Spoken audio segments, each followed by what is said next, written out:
암이 걸린 사람들이거든요. 난소암, 유방암. 그 다음에 대장암도 좀 관계가 있고, 요 다음번에 말씀드릴 자궁 내막암도 관계가 있어요. 그래서 그렇게 지금 말씀드린 유방암, 난소암, 자궁 내막암, 대장암, 이거는 다 상관관계가 서로 있으면서 한 가게에 많이 생겨요. 그러니까 가만히 돌이켜 보셔가지고 우리 집안에 친척들 중에 저런 게 많이 생겼다. 그러면 아, 나도 좀 위험이 있구나. 그렇게 생각을 하셔야 돼요. 자궁 경부암은 전혀 그런 거 관계없어요.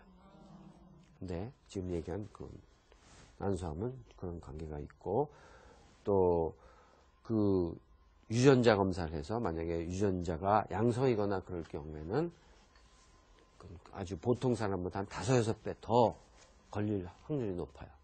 그러니까 검사도 철저히 잘 해야 되고, 또 예방적으로 이제 그런 피임약을 먹는다거나 애기 다 낳고 난 다음에 그냥 난소를 아예 제거해 버리거나 그런 예방을 하기도 합니다. 증상은 뭐 조금 전에 말씀드렸듯이 거의 없기 때문에 일찍 발견이 어렵고, 난소암은 이게 생겨갖고 배에 쫙 잘 퍼져요. 금방. 그래서 이 배에 물이 복수가 많이 차요. 그래갖고 복수가 차갖고 이렇게 배가 남산만해져갖고 오는 사람들이 있어요. 그러면 왜 그러도록 뭐 했냐고 그러면 살찌는 줄 알았다. 그치? 배 나오면 그냥 살찌는 남가 보다. 그렇게 생각해요. 또 물론 혹이 이렇게 커져갖고 뱃속에 남산만 커고 오는 분들도 있어요. 젊은 사람들한테도. 근데 사실은 어떤 그게 복수가 아니라 그냥 혹은 이렇게 그렇게 많이 커지는 혹은 사실은 암이 아닌 경우가 더 많아요. 근데 배에 복수가 차서 암이 때문에 복수가 차는 경우는 이제 더 나쁜 거죠. 그리고 그 이외의 증상은 그냥 뭐 소화불량이라든지 뭐 그냥 아주 일반적인 증상들이에요. 그렇기 때문에 미리 알기가 어려운 거죠. 이제 진단은 우선 산부인과 진찰을 하면서 이 초음파, 요새 뭐 병원에 가면 산부인과 가면 거의 대부분 초음파 검사하잖아요. 초음파를 하게 되면 이제 난소가 보여요. 거기에 이제 혹이 있는지 없는지. 근데 우리가 여러분들이 잘 아시는 게 물혹이라고 많이 들어봤죠. 그죠? 난소의 물혹. 말 그대로 난소에 물이 잡히는 거예요. 물이. 그래서 초음파를 보게 되면 이제 그게 까맣게 보이면서 보이는 건데, 혹 몇 센치인지 재고 뭐 그러는 건데. 그게 그 물만 차 있으면 괜찮은데, 물이 이렇게 차 있는 혹이 이렇게 커졌다 치면 이제 여기에 물이 차 있으면서 뭐 이렇게 좀 이렇게 칸막이처럼 이렇게 막도 생기고 그래요. 거기에 이렇게 좀 이런 식으로 뭔가 딱딱한 못들이 자라면 이제 초음파에서도 이제 이런 게 나쁜 거죠. 물만 차 있으면 괜찮아요. 물혹은 그냥 양성이에요. 물혹은 말 그대로 이 혹 속에 물이 차 있기 때문에 물혹이라고 그래요. 근데 여러분들한테 그냥 이번 기회에 말씀 하나 드리고 싶은 게 왜 근종 제일 많잖아요. 근종. 이건 아까 말씀드렸듯이 물혹이 아니에요. 사람들은 그냥 보통 분들은 그냥 나 자궁에 물혹이 있대 그렇게 얘기합니다. 물혹은 난소에 생기는 거고요. 이 자궁에 생기는 근종은 물혹이 아니에요. 이거는 아까 근육에 생기는 거라고 그랬죠. 그러니까 쉽게 표현하면 살혹이라고 할 수 있어요.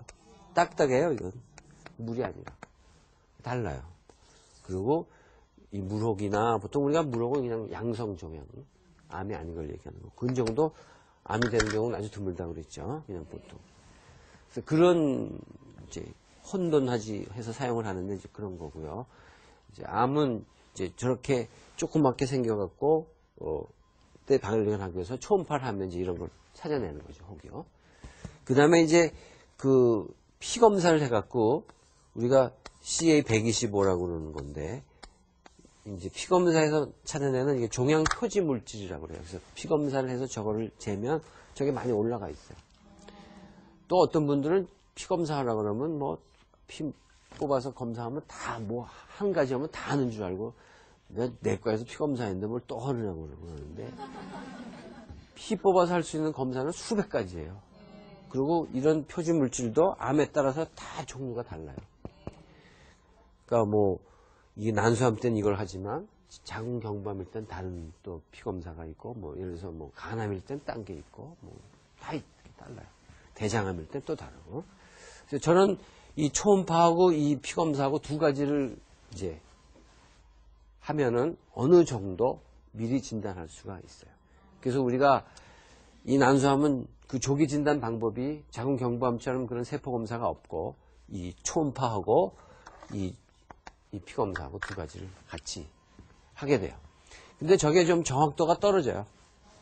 자궁경부암처럼 정확도가 떨어져서 이 아주 암이 생기는 초기 조그말 때는 초음파에서도 잘 안 걸릴 수 있고요. 또 피검사에서도 안 올라가요. 저 수치가.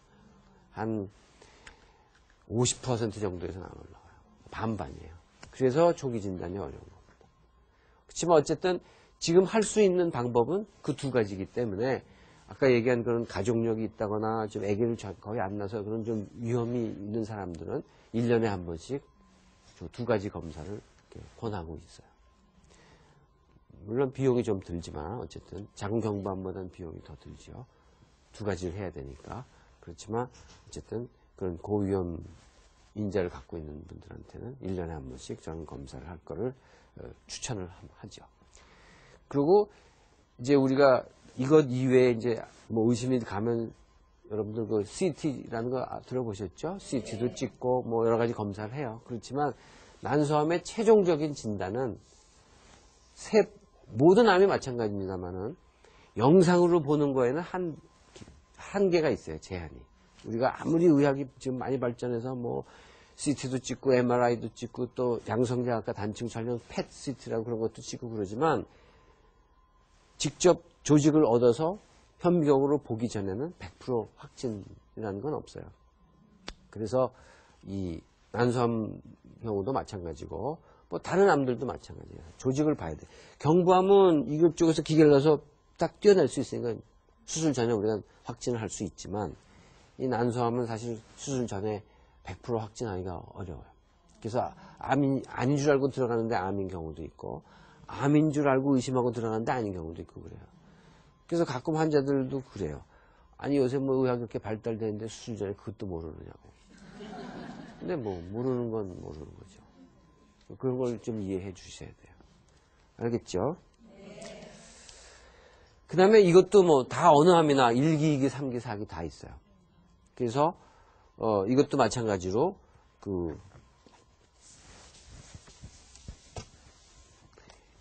이렇게 1기, 2기, 3기, 4기 있는데 요거는 조금 복잡해서 뭐 아까도 말씀드린 1기는 다 난소에만 국한되어 있는 경우고 2기는 좀 더 퍼진 거예요. 자궁 쪽으로 퍼지고 그 이상 골반 내로 퍼진 거를 얘기하고요. 3기는 복강 내에 쫙 퍼진